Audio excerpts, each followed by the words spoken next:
सभी बच्चों को हरिओम। पिछले वीडियो लेसन में मैंने आप लोगों को कार्बन के अपर रूप के बारे में बताया था और उनके उपयोग के बारे में समझाया था। आज हम कार्बन की उपस्थिति अर्थात कार्बन किन अवस्थाओं में प्रकृति में पाया जाता है उसके बारे में समझेंगे। तो यहाँ पर आपको मैं कार्बन की उपस्थिति के बारे में विस्तार पूर्वक समझा रही हूँ। कार्बन की उपस्थिति। कार्बन एक ऐसा आधात्विक तत्व है जो प्रकृति में विभिन्न अपर रूपों में तो पाया ही जाता है, जैसा आप पढ़ चुके हैं, हीरा, ग्रेफाइट, है ना। ये विभिन्न अपर रूप आपको पिछले वीडियो लेसन में बताया गया है।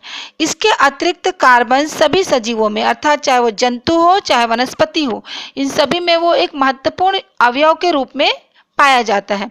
दैनिक जीवन में प्रयुक्त होने वाले पदार्थ जैसे कागज, रबर, लकड़ी, टायर, पेंसिल, कपड़े, तेल, साबुन एवं ईंधन में भी कार्बन उपस्थित होता है।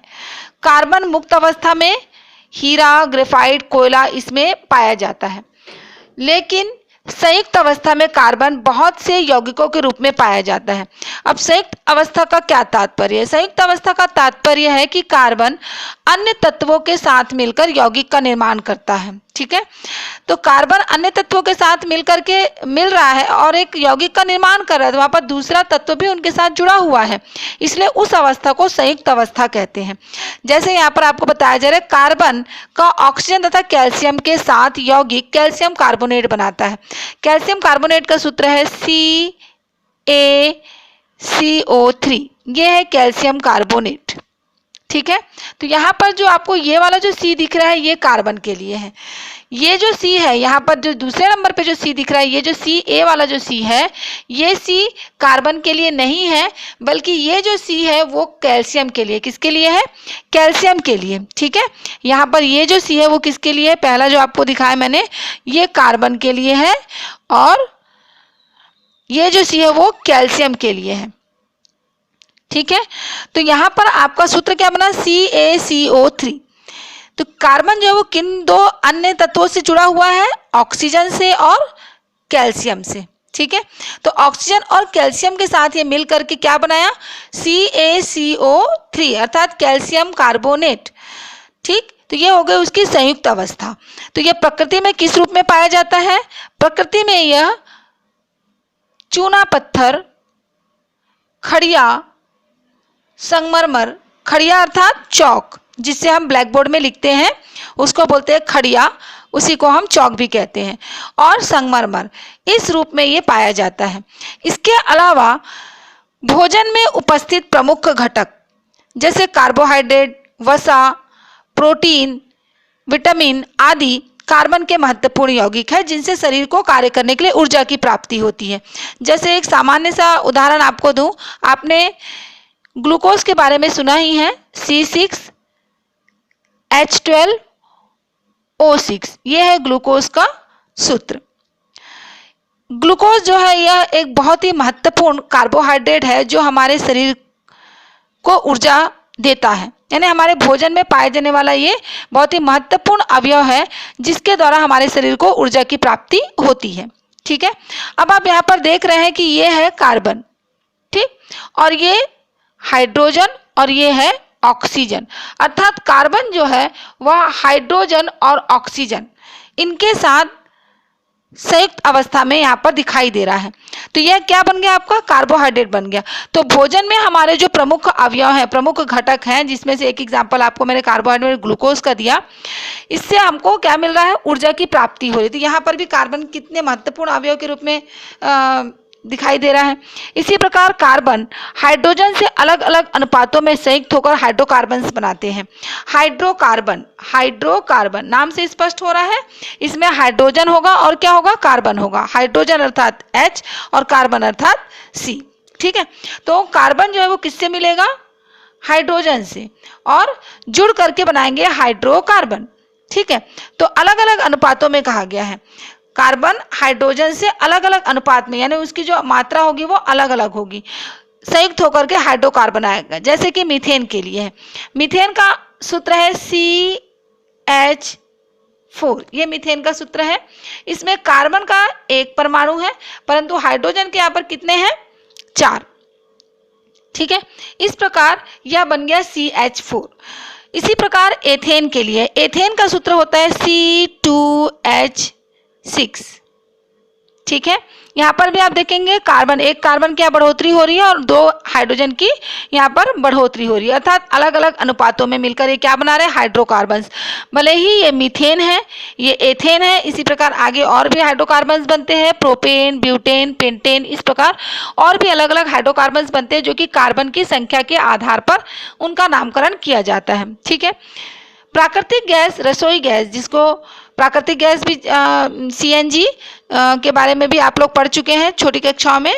यहाँ पर प्राकृतिक गैस, इसी प्रकार रसोई गैस, रसोई गैस तो सभी के घरों में आजकल यूज़ किया जाता है, जिसको LPG भी बोलते हैं, लिक्विड पेट्रोलियम गैस, गोबर गैस, पेट्रोल, डीजल, मिट्टी का तेल, पैराफिन, मोम एवं कोल तार, इसमें भी कार्बन जो है वो हाइड्रोकार्बन के रूप में ही उपस्थित होता है। कार्बन के कुछ अपर रूपों एवं यौगिकों का उपयोग ईंधन के रूप में किया जाता है। इसी प्रकार आप भी अपने घरों में किस प्रकार के ईंधन का प्रयोग किया जाता है उसका सूची बनाइए और देखिए कि किन किन प्रकार के ईंधनों का प्रयोग हम अपने घरों में करते हैं। ठीक है, अब आइए देखते हैं जलना व दहन। जलना व दहन क्या होता है, जलना क्या है और दहन क्या है। ठीक है, तो कुछ पदार्थ क्या करते हैं, जलने पर ऊष्मा या प्रकाश या फिर दोनों ही रूप में, ऊष्मा के रूप में भी और प्रकाश के रूप में भी, दोनों ही रूप में ऊर्जा उत्पन्न करते हैं। इस जलने की क्रिया को ही दहन कहते हैं। कुछ पदार्थ जलने पर, किसी पदार्थ को यदि हम जलाएं तो वह जलने के पश्चात ऊष्मा या प्रकाश या फिर दोनों रूप में ऊर्जा उत्पन्न करते हैं। इस जलने की क्रिया को ही दहन कहा जाता है। इसके लिए हमें यहाँ पर क्रियाकलाप में आपको बता रही हूँ। देखिए यहाँ पर क्रियाकलाप में जो आवश्यक सामग्री है, कौन कौन सी आवश्यक सामग्री है, मैग्नीशियम का टुकड़ा, कोयले का टुकड़ा, चौक, छोटा सा पत्थर, माचिस, चिमटी, गर्म करने का साधन, ये आवश्यक सामग्री है। करना क्या है हमको, जो हम अलग अलग पदार्थ लिए हैं, मैग्नीशियम का टुकड़ा, कोयले का टुकड़ा, चौक, छोटा सा पत्थर, इन सभी अलग अलग पदार्थ हैं ये सभी। तो इन सभी को अलग अलग चिमटी की सहायता से पकड़ करके गर्म करना है। ठीक है, और गर्म करने के पश्चात हमको देखना है कि इनमें क्या परिवर्तन होता है, कौन कौन से पदार्थ जलते हैं और कौन कौन से पदार्थ नहीं जलते हैं। जब हम ये प्रयोग करते हैं तो हम क्या देखते हैं कि मैग्नीशियम और जो, हाँ तो मैं आप लोग को ये बता रही थी कि इस प्रयोग में हम क्या देखते हैं कि मैग्नीशियम और जो कोयले का टुकड़ा है वो जलने लग जाते हैं। अर्थात जो पदार्थ जलते हैं उन्हें दहनशील पदार्थ कहते हैं। क्या कहते हैं, दहनशील पदार्थ। ठीक है, लेकिन पत्थर, कांच, सीमेंट आदि जो अन्य पदार्थ हम लिए हैं, पत्थर, कांच, सीमेंट, ये नहीं जलते हैं। तो जो नहीं जलते हैं वो क्या कहलाएंगे, अदहनशील पदार्थ कहलाते हैं। ठीक है, फिर से एक बार आपको बता दूं कि जो पदार्थ जलते हैं उन्हें दहनशील पदार्थ कहते हैं और जो पदार्थ नहीं जलते हैं उन्हें अदहनशील पदार्थ कहते हैं। तो इस प्रयोग में हमने जो मैग्नीशियम का टुकड़ा लिया हुआ है और जो कोयले का टुकड़ा लिया है, ये दोनों ही जलने लग जाते हैं, इसलिए इनको दहनशील पदार्थ कहा गया है। जबकि पत्थर और सीमेंट हो गया या कांच हो गया, ये नहीं जलते हैं। ठीक है, तो इन्हें अदहनशील पदार्थ कहा गया है। अब देखिए यहाँ पर दहनशील पदार्थ वायु की ऑक्सीजन से संयोग करके, दहनशील पदार्थ कौन कौन से हैं, एक तो आपको मैग्नीशियम बताया और दूसरा बताया कोयला अर्थात कार्बन। ठीक है, तो दहनशील पदार्थ किसकी ऑक्सीजन से, वायु में उपस्थित ऑक्सीजन से, उससे संयोग करके क्या बनाता है, ऑक्साइड बनाता है। तो अगर मैग्नीशियम है तो मैग्नीशियम ऑक्सीजन के साथ संयोग करके क्या बनाएगा, मैग्नीशियम ऑक्साइड, ये बना मैग्नीशियम ऑक्साइड MgO। ठीक है, और साथ ही साथ ऊष्मा और प्रकाश, ऊष्मा और प्रकाश दोनों ही उत्पन्न करता है। ठीक, इसी प्रकार कार्बन के लिए अर्थात कोयले के लिए है, कार्बन भी ऑक्सीजन के साथ सहयोग करके क्या बना रहा है, कार्बन डाइऑक्साइड बनाता है और ऊष्मा एवं प्रकाश उत्पन्न करते हैं। ठीक, अर्थात इससे क्या पता चला, दहन ऑक्सीकरण की क्रिया है। ऑक्सीकरण की क्रिया क्यों कहा गया, क्योंकि ऑक्सीजन की उपस्थिति में हो रहा है। ठीक है, और ऊष्मा और प्रकाश उत्पन्न होते हैं, इसलिए इसको ऑक्सीकरण की क्रिया कहा गया है, दहन को। इसी प्रकार एक और क्रियाकलाप इसमें आपको मोमबत्ती, माचिस, चिमनी का कांच, लकड़ी के 2 गुटके, कांच की प्लेट, एक जलती मोमबत्ती, इतनी सामग्री, कांच की प्लेट है ना, इतनी सामग्री आपको चाहिए। इसमें करना क्या है आपको, बहुत ही सामान्य सा और अच्छा क्रियाकलाप है ये, आप सभी इसको घर में भी कर सकते हैं। एक जलती मोमबत्ती को मेज के ऊपर आपको रखना है सावधानी पूर्वक। यहाँ पर एक चित्र मैं आपको दिखा रही हूँ, देखिए दहन के लिए वायु आवश्यक है लिखा हुआ है इसमें। हम इस प्रयोग से यही बताना चाहते हैं कि दहन की क्रिया के लिए वायु अर्थात ऑक्सीजन आवश्यक है। ठीक, यहाँ पर आपको 3 चित्र दिखाई दे रहे हैं, चित्र क, चित्र ख और चित्र ग।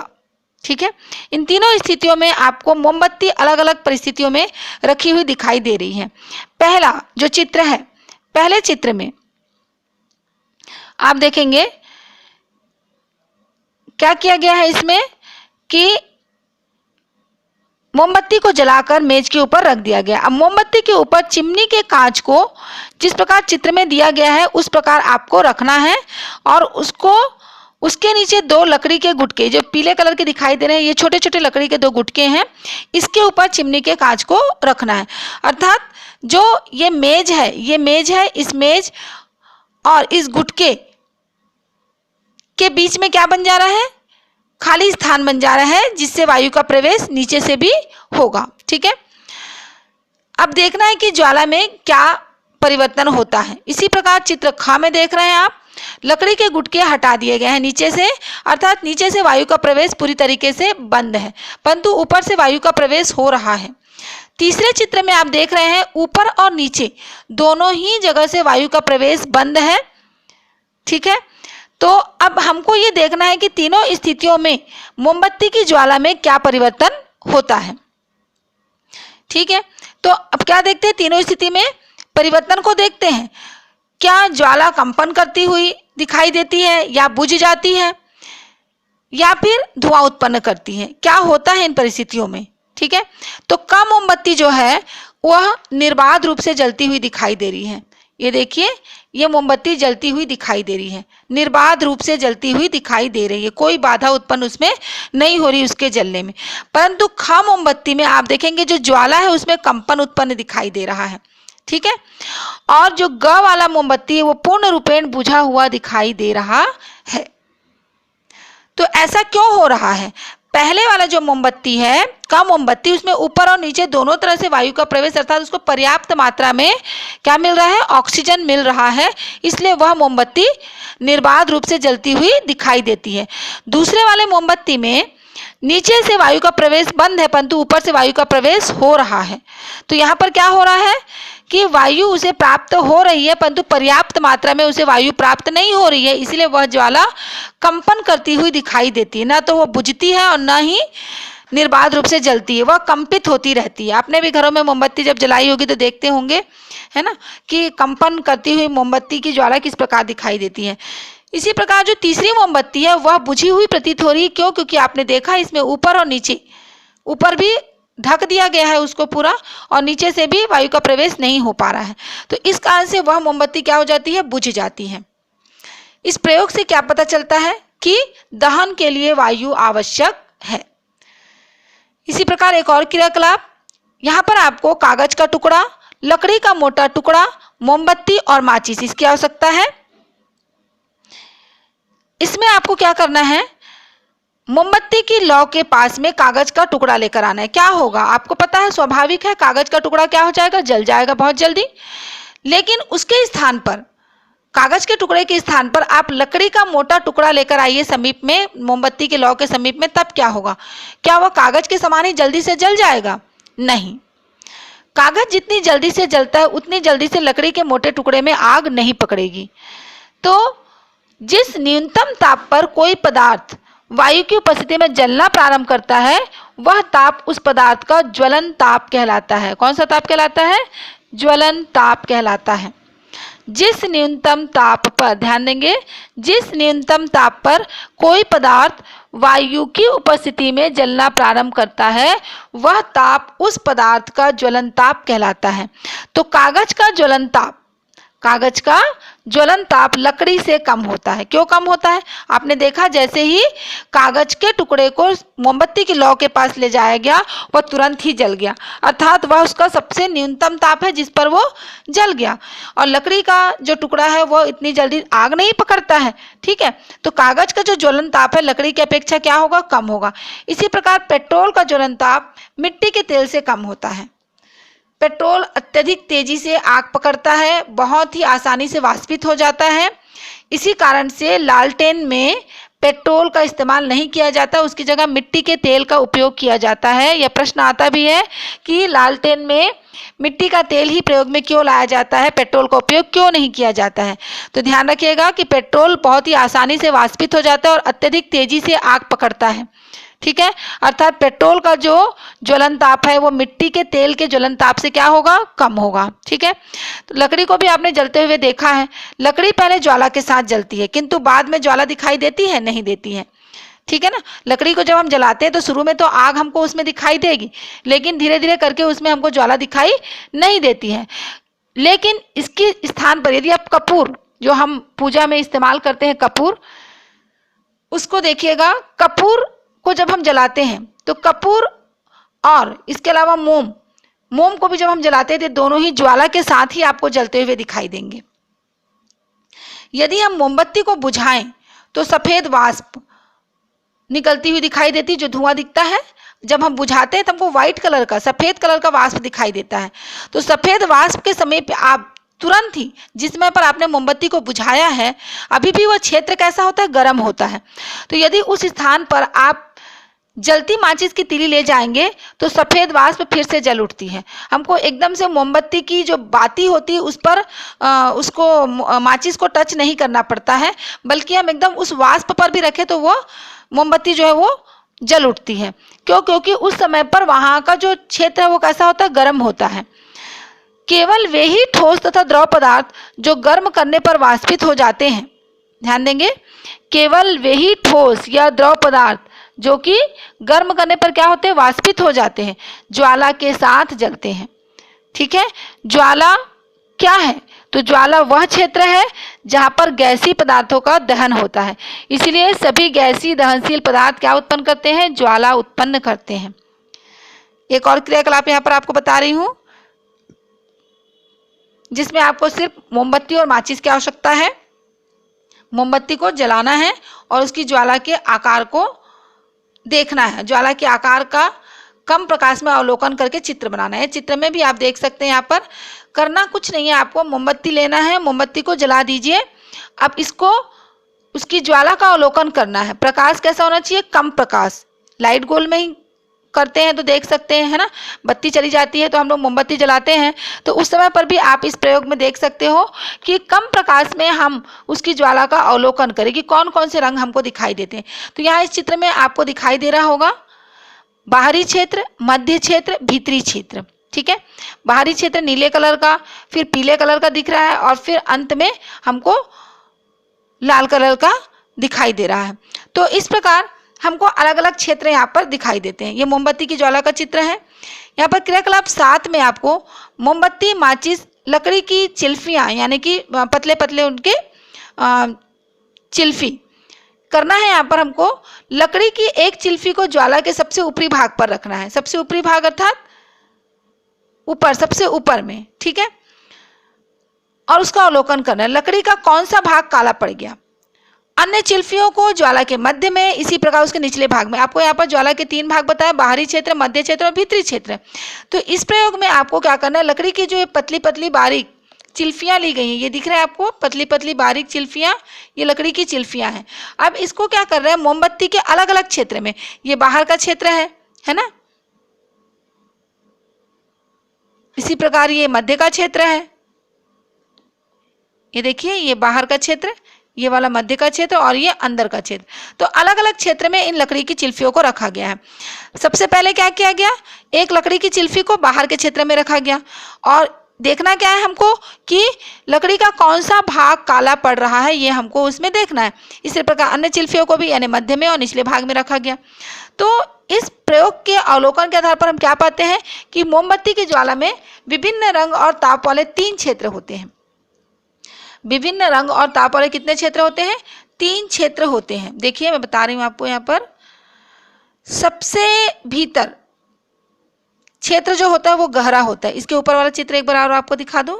यहाँ पर भी आपको 3 क्षेत्र जो दिखाए ये, और इस चित्र में भी आपको तीनों क्षेत्र दिखाई दे रहे हैं। सबसे भीतर वाला जो क्षेत्र है वह किस कलर का दिख रहा है? सबसे गहरा दिख रहा है ये वाला, ठीक है, सबसे गहरा होता है। और यह क्षेत्र जो होता है वो सबसे ठंडा भाग होता है, सबसे ठंडा भाग। तो याद रहेगा, सबसे भीतरी क्षेत्र और सबसे ठंडा भाग होता है। इस क्षेत्र में दहनशील पदार्थ अर्थात मोम की गर्म वाष्प होती है। इस क्षेत्र में दहन की क्रिया नहीं होती है क्योंकि इसमें दहन के लिए ऑक्सीजन प्राप्त नहीं होता है, ठीक है। अब आते हैं मध्य के क्षेत्र में। मध्य क्षेत्र चमकीला एवं दीप्त क्षेत्र होता है। इस क्षेत्र में ईंधन आंशिक रूप से जलकर कार्बन का कण बनाते हैं जो गर्म होने के कारण चमकते हैं। ज्वाला का सबसे बाहरी क्षेत्र आपको नीले रंग का दिखाई दे रहा है, ये देखिए नीले रंग का होता है। इस क्षेत्र में वायुमंडलीय ऑक्सीजन ईंधन से अच्छी तरह मिल जाता है जिससे लगभग पूर्ण दहन होता है और यह सबसे गर्म क्षेत्र होता है और इसी का ताप सबसे उच्चतम होता है। जो स्वर्णकार होते हैं, जो सोने चांदी के जेवर बनाते हैं, स्वर्णकार सोने या चांदी के टुकड़ों को अपनी इच्छा के अनुरूप विभिन्न आकृतियों में ढालने के लिए केरोसिन लैंप की ज्वाला को फूकनी की सहायता से एक ही स्थान पर केंद्रित करते हैं। फूकनी से फूकी गई वायु बिना जले ईंधन को जलाने में सहायक होती हैं, जो ज्वाला को और अधिक गर्म करती हैं। तो यहाँ पर हमने देखा कि मोमबत्ती में कौन कौन से क्षेत्र होते हैं, अर्थात ज्वाला में कौन कौन से क्षेत्र यहाँ पर आपको दिखाई देते हैं और उनका रंग क्या होता है, ठीक है। अब आइए देखते हैं कार्बन के यौगिक। तो कार्बन के यौगिक में पहला है carbon dioxide. Carbon dioxide, carbon के ऑक्साइड या कार्बन डाइऑक्साइड। यहाँ पर इस प्रयोग में आपको परख नली, ये है परख नली, ये परख नली है, एक छोटे छेद वाला कॉर्क, ये ऊपर दिख रहा है लकड़ी का गुटका, ये है कॉर्क, मुड़ी हुई कांच की नली, ये है मुड़ी हुई कांच की नली, सोडियम कार्बोनेट, यहाँ पर जो लिखा हुआ है कपड़े धोने का सोडा, ये सोडियम कार्बोनेट जो कि परख नली के अंदर है, और नींबू का रस, ताज़ा चूने का पानी, ये नींबू का रस, ताज़ा चूने का पानी, क्षारीय फिनोल्फ्थलीन, क्षारीय फिनोल्फ्थलीन, ठीक है। इन सामग्रियों की आवश्यकता है। एक परख नली में क्या लिया? सोडियम कार्बोनेट, जिसे कपड़े धोने का सोडा भी कहते हैं। हमारे घरों में कपड़े धोने के लिए जो पाउडर इस्तेमाल किया जाता है वही है कपड़े धोने का सोडा। तो इस परख नली में, ये देखिए इस परख नली में क्या लिया गया, यहाँ पर ये कपड़े धोने का सोडा ले लिया गया और संपूर्ण उपकरण को जिस प्रकार चित्र में दिखाया गया व्यवस्थित कर लिया गया है। अब परख नली में नींबू का रस डालना है। ये देखिए परख नली में क्या डाल दिए? नींबू का रस डाल दिए। अब जो गैस बनेगी उस गैस का अवलोकन करना है कि बनने वाली गैस से फिर हमको आगे जो प्रयोग बता रहे हैं उसको करना है। नहीं, इसमें से गैस निकलेगी उस गैस से क्या प्रयोग करना है ये आपको बताया जा रहा है। सबसे पहले निकलने वाली गैस के रंग का अवलोकन करना है और क्या आपको कोई रंग दिखाई दिया? इसमें किसी भी प्रकार की गंध भी नहीं होती। दूसरा यह है एकत्रित गैस से भरी परख नली में जलती हुई माचिस की तीली ले जाना है। यानी हम जो परख नली में जो गैस एकत्रित हो रही है, देखिए यहाँ पर जो दूसरी परख नली है, इस नली के माध्यम से इसमें वो गैस आ रही है और वो गैस अभी यहाँ पर भले ही कार्बन डाइऑक्साइड लिखा हुआ है, लेकिन जब तक आप इसका परीक्षण नहीं कर लेंगे यह कार्बन डाइऑक्साइड ही है कैसे पता चलेगा? तो जो परख नली में जो गैस एकत्रित हुई है उस एकत्रित गैस यानी उस परख नली में हमको क्या करना है? जलती हुई माचिस की तीली लेकर जाना है। तो माचिस की तीली में, जलती हुई माचिस की तीली है ना, माचिस की तीली, जलती हुई माचिस की तीली में क्या परिवर्तन होता है? तो हम देखते हैं कि जलती हुई माचिस की तीली बुझ जाती है, ठीक है। तो उससे क्या निष्कर्ष निकलता है? इसके बाद है दूसरा, आगे हम ये करेंगे कि परख नली में चूने का पानी लेंगे और बनने वाली गैस जो है उसको प्रवाहित करेंगे। तो क्या देखेंगे कि चूने का पानी दूधिया हो जा रहा है। चूने का पानी क्या हो जा रहा है? दूधिया हो जा रहा है। फिर एक और परख नली लेते हैं और उसमें क्षारीय फिनोप्थलीन लेते हैं और उसमें बनने वाली गैस को प्रवाहित करते हैं। तो फिनोप्थलीन के रंग में होने वाले परिवर्तन के आधार पर हम बताएंगे कि गैस की प्रकृति अम्लीय है या फिर क्षारीय है। तो यहाँ पर 4 अलग अलग बातों का अवलोकन करना है हमको, ठीक है। इस क्रियाकलाप में सबसे पहले तो मैं आपको बता दूं कि कौन सी गैस बन रही है। कौन सी गैस बन रही है? Carbon dioxide gas. क्यों? क्योंकि जब भी हमने पहले पॉइंट पर हमने गैस का अवलोकन किया कि वह गैस कोई उसका रंग है, उसका गंध है, तो उस गैस का न तो कोई रंग होता है अर्थात वो रंगहीन होता है, और न ही कोई गंध होती है अर्थात वो गंधहीन होता है। न रंग है न गंध है, रंगहीन और गंधहीन, ठीक है। इसके अलावा दूसरे पॉइंट में मैंने आपको माचिस की तीली के बारे में बताया कि माचिस की तीली हम परख नली के पास ले जाएं तो माचिस की तीली क्या हो जाती है? बुझ जाती है, ठीक है। तो यह न तो स्वयं जलती है और न ही जलने में सहायक है। कार्बन डाइऑक्साइड, तीसरे में हमने क्या किया कि वो जो गैस निकल रही थी उसको हमने चूने के पानी में प्रवाहित किया, तो चूने का पानी क्या हो गया? दूधिया हो गया, अर्थात वहां पर अविलेय कैल्शियम कार्बोनेट बनता है, अविलेय कैल्शियम कार्बोनेट, ये देखिए, ठीक है, जिससे विलयन का रंग क्या हो जाता है? दूधिया हो जाता है। इसके अलावा चौथे पॉइंट में हमने बताया कि परख नली में फिनोप्थलीन है और उसमें हमने बनी हुई गैस को प्रवाहित किया है। तो फिनोप्थलीन के रंग में जो परिवर्तन होगा इससे हम बताएंगे कि उस गैस की प्रकृति अम्लीय है कि क्षारीय है, ठीक है। तो जो क्षारीय फिनोप्थलीन आपने लिया हुआ था वह गुलाबी रंग का होता है पहले से। जब हम उसमें उस गैस को प्रवाहित करते हैं तो वह रंगहीन हो जाता है, अर्थात क्षारीय फिनोप्थलीन का जो गुलाबी रंग था वह रंग उड़ जाता है, चला जाता है, अर्थात उसका रंग चला गया तो वो क्या हो गया? रंगहीन हो गया। इससे क्या पता चला कि वह अम्लीय गुण को प्रकट कर रहा है। आपके पास क्षारीय फिनोप्थलीन था, ठीक है, क्षारीय फिनोप्थलीन था, उसका रंग उड़ गया, तो जब भी अम्ल होगा तभी वो क्षार के गुण को क्या कर रहा है? हटा रहा है, ठीक है। तो इससे पता चला कि वह गैस किस गुण का है? अम्लीय गुण का है। इस अम्लीय गुण के कारण ही क्षारों के साथ क्रिया कराने पर क्या बनता है? लवण और पानी बनता है, जैसा कि आपको यहाँ पर दिखाई दे रहा है। अब देखिए, आपको पता चल गया कि कौन सी गैस थी? कार्बन डाइऑक्साइड थी। तो ये कार्बन डाइऑक्साइड है और ये है आपका सोडियम हाइड्रोक्साइड, सोडियम हाइड्रोक्साइड यानी क्षार है यह, ठीक है। तो इसमें बना क्या? सोडियम कार्बोनेट बना और पानी बना। तो ये जो सोडियम कार्बोनेट है ये क्या है? लवण है, ठीक, और पानी। तो जब अम्ल के साथ क्षार की क्रिया कराई जाती है तो लवण बनता है और पानी बनता है। इस प्रकार कार्बन डाइऑक्साइड के लिए यह प्रयोग था। आपने देखा कि किस प्रकार कार्बन डाइऑक्साइड गैस बनी, उसका हमने निष्कर्ष भी निकाला कि यह कार्बन डाइऑक्साइड गैस ही है करके। कार्बन डाइऑक्साइड गैस के उपयोग क्या है, अब यहाँ पर आपको मैं उसके उपयोग बता रही हूँ। पहला उपयोग तो यह है कि कार्बन डाइऑक्साइड जलने में सहायक नहीं है। जैसा आपने देखा कि माचिस की तीली बुझ गई तो जलने में सहायक नहीं है। तो आग बुझाने वाले जो आप यंत्र देखते हैं उसमें कार्बन डाइऑक्साइड गैस ही होता है जो अग्निशामक यंत्रों में प्रयोग किया जाता है, जिससे आग जब लग जाती है तो उस अग्निशामक यंत्र से जो गैस निकलती है वो कार्बन डाइऑक्साइड गैस होती है जो उस आग को बुझा देती है। दूसरा है शीतल पेय, जो कोल्ड ड्रिंक्स हम लोग पीते हैं, कोका कोला, पेप्सी, है ना, तो बोतल खोलने पर झाग के रूप में जो निकलता है वो कार्बन डाइऑक्साइड ही होता है और यह शीतल पेय को तीखा स्वाद प्रदान करता है। इसी प्रकार ईंधन के रूप में ईंधन के दहन से एवं श्वसन क्रिया में बनी कार्बन डाइऑक्साइड वायुमंडल में मुक्त होती है, जिसका उपयोग हरे पौधे सूर्य की प्रकाश की उपस्थिति में प्रकाश संश्लेषण और भोजन बनाने में करते हैं। सोडियम कार्बोनेट और सोडियम बाइकार्बोनेट, ठीक है, यह व्यापारिक निर्माण में कार्बन डाइऑक्साइड का उपयोग किया जाता है, अर्थात खाने का सोडा और कपड़े धोने का सोडा, इन दोनों के व्यापारिक निर्माण में कार्बन डाइऑक्साइड का प्रयोग किया जाता है। इसी प्रकार कार्बन डाइऑक्साइड को ठंडा करने पर वो किस अवस्था में आ जाता है? ठोस अवस्था में परिवर्तित हो जाता है, जिसको ठोस कार्बन डाइऑक्साइड कहते हैं या शुष्क बर्फ भी कहते हैं, ठीक है। तो इसका प्रयोग जो होता है वो प्रशीतक के रूप में किया जाता है। अब देखिए आग लगना, तो आपको पता है कि जब किसी व्यक्ति के वस्त्र में आग लग जाता है तब व्यक्ति को कंबल से ढक देते हैं, जल्दी जल्दी में कंबल लाते हैं और उससे ढक देते हैं। आप ये भी जानते हो कि दहन के लिए वायु आवश्यक है, तो व्यक्ति को कंबल से ढक देने पर जलते हुए वस्त्रों का वायु से संपर्क टूट जाता है, जिससे आग बुझ जाती है। जल जाने पर तुरंत प्राथमिक उपचार करें और डॉक्टर के परामर्श लेना अति आवश्यक होता है। ये प्राथमिक उपचार के तुरंत हमने क्या किया कि उस समय तो हम आनन फानन में हम डॉक्टर नहीं ला पाते हैं, तो किसी को भी अगर जलता हुआ देख रहे हैं तो उस समय पर घबराए नहीं, अपितु कंबल, मोटे कंबल से उसके शरीर को पूरा ढक दीजिए, जिससे कि उसके शरीर अर्थात उसके शरीर में जो कपड़े हैं उसका संपर्क वायु से टूट जाए और उसको ज़्यादा जलने से बचाया जा सके। इसी प्रकार आपने अक्सर खुशी के मौके जैसे दिवाली, दशहरा, जिसमें हम लोग अक्सर पटाखों का इस्तेमाल करते हैं, है ना, आतिशबाजी करते हैं, जिसमें ऊष्मा और प्रकाश, उसके साथ साथ ध्वनि और विभिन्न गैसें बनती हैं।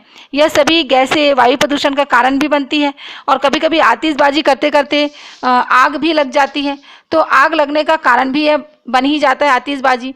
इसी प्रकार जंगल में लगने वाली जो आग है उसके बारे में भी आपने सुना है। गर्मी के दिनों में कुछ स्थानों पर सूखी घास आग पकड़ लेती है अपने आप। यह आग जब अन्य पेड़ों पर फैलती है तो पूरा जंगल आग की लपेट में आ जाता है। इस प्रकार आग को बुझाना अत्यधिक कठिन हो जाता है। इस प्रकार की जो आग लगती है इनको बुझा पाना बहुत ही कठिन हो पाता है। तो आग पर नियंत्रण कैसे कर सकते हैं? आपने घरों में, दुकानों या कारखानों में लगी आग को देखा है, सुना भी है, टीवी या समाचार पत्रों में पढ़ा भी है, और आपने देखा है कि आग पर नियंत्रण के कई तरीके हैं, जैसे झाग, पानी की बौछार करना, रेत डालना इत्यादि। सभी शहर, नगर, गांव में अग्निशमन सेवाएं हैं जो आग लगने पर आग पर नियंत्रण का कार्य करती हैं। अपने क्षेत्र की अग्निशमन सेवा के टेलीफोन नंबर का भी पता आप लोगों के पास रहना चाहिए, जिससे कि इमरजेंसी में उनसे संपर्क किया जा सके। अग्निशमन सेवक किस प्रकार काम करते हैं, कैसे काम करते हैं वो लोग, है ना? तो आग उत्पन्न करने के आग उत्पन्न करने के लिए 3 अनिवार्य आवश्यकताएं आपने अभी तक पढ़ लिया। क्या? ईंधन, वायु और ऊष्मा। इनमें से किसी एक या अधिक को हटाकर आग को नियंत्रित किया जा सकता है। अग्निशमन सेवक प्रायः वायु के प्रवाह को काटकर या ईंधन का ताप कम कर या दोनों करके आग को बुझाते हैं, किंतु कुछ स्थितियों में ईंधन को हटाना या उसके ताप को नियंत्रित करना संभव नहीं हो पाता है। तो अग्निशमन यंत्र के बारे में आप सभी ने पढ़ा है, जानते भी हैं आप सभी। आसपास के सार्वजनिक स्थलों पर अग्निशमन की क्या व्यवस्था है, या अग्निशमन सेवक कैसे काम करते हैं, इन सब के बारे में आप लोगों को पता लगाना चाहिए और इसके बारे में जानकारी भी रखनी चाहिए। तो इस प्रकार हमने इस अध्याय में क्या क्या सीखा मैं आपको एक बार और बता देती हूँ। कार्बन एक अधात्विक तत्व है। कार्बन अपरूपता प्रदर्शित करता है। इसके विभिन्न अपर रूप हीरा, ग्रेफाइट, चारकोल, काजल और कोयला है। एक ही तत्व के ऐसे अलग अलग रूपों को जिनके भौतिक गुण भिन्न भिन्न होते हैं किंतु रासायनिक गुण समान होते हैं अपर रूप कहते हैं। इस प्रकार किसी तत्व की एक ही अवस्था का विभिन्न रूपों में पाया जाना अपर रूपता कहलाता है। फ्लोरीन कार्बन का नया खोजा गया अपर रूप है। कार्बन मुक्त अवस्था में ग्रेफाइट, हीरा, कोयला आदि के रूप में तथा संयुक्त अवस्था में कैल्शियम कार्बोनेट, कार्बोहाइड्रेट, वसा, प्रोटीन, विटामिन आदि में पाया जाता है। कार्बन हाइड्रोजन से अलग अलग अनुपातों में संयुक्त होकर हाइड्रोकार्बन बनाता है। जो पदार्थ जलते हैं उन्हें दहनशील पदार्थ तथा जो नहीं जलते हैं उन्हें अदहनशील पदार्थ कहते हैं। दहन ऑक्सीकरण की क्रिया है। इसमें ऊष्मा और प्रकाश उत्पन्न होता है। ज्वाला वह क्षेत्र है जहाँ गैसीय पदार्थों का दहन होता है। मोमबत्ती की ज्वाला में विभिन्न रंग और ताप वाले 3 क्षेत्र होते हैं। भीतरी गहरा क्षेत्र, मध्य चमकीला एवं दीप्त क्षेत्र, बाहरी हल्के नीले रंग का क्षेत्र। सोडियम कार्बोनेट पर नींबू के रस की क्रिया द्वारा कार्बन डाइऑक्साइड प्राप्त की जाती है। यह गैस जलने में सहायक नहीं है, इसकी प्रकृति अम्लीय होती है। कार्बन डाइऑक्साइड का उपयोग शीतल पेय, प्रशीत को अग्निशमन में शुष्क बर्फ के रूप में किया जाता है। तो इस प्रकार यहाँ पर आपका यह अध्याय समाप्त होता है। उम्मीद है आप लोगों को बहुत अच्छे से समझ में आया होगा। आप अभ्यास के जितने भी प्रश्न हैं सही विकल्प चुनिए, रिक्त स्थानों की पूर्ति कीजिए, इनको स्वयं से करने का प्रयास करिए और अपने से इनके उत्तर ढूंढिए, जिससे आपको स्वयं भी पता चल जाएगा कि आपने कितने अच्छे से इसको समझा है। इस प्रकार यहाँ पर मैं आप लोगों को इस अध्याय के बारे में जितना भी आपको समझाया अच्छे से समझ में आ गया होगा। धन्यवाद।